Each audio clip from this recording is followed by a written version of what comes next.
All right, so what we're going to go over today is connecting with the RT4 Plus data collector to the Viking receiver.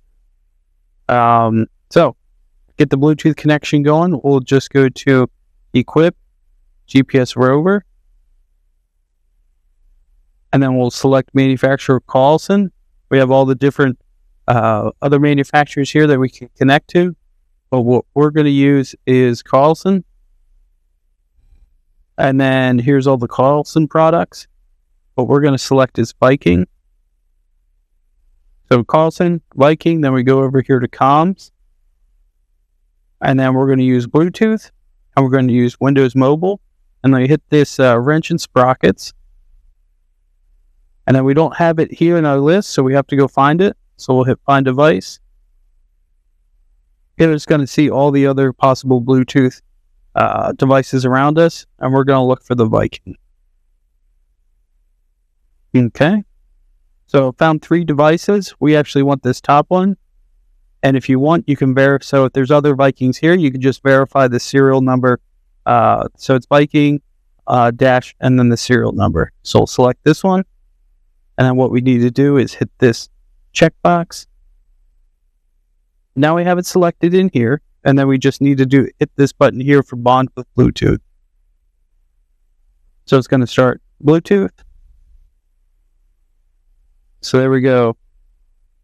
That type, Bluetooth type, and device. And then we just tab over here to receiver.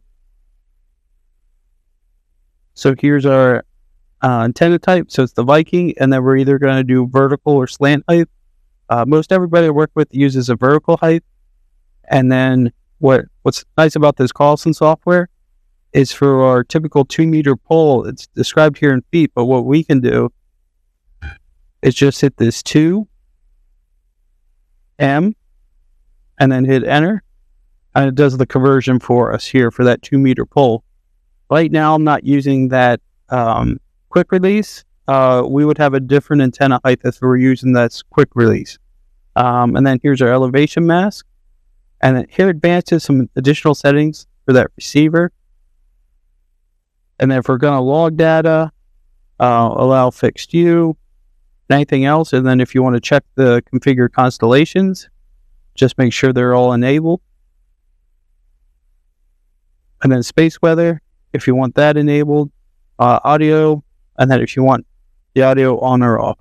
That's how the receiver is going to communicate to you. The SurvPC software will also communicate with you too. Then we just hit the green check.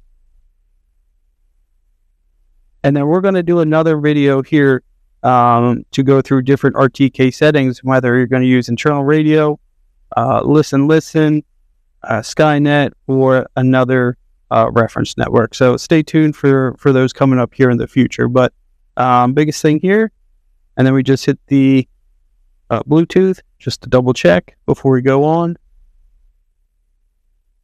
and we got a successful connection. So, and then just look at other videos here in the future for when we go into the RTK settings.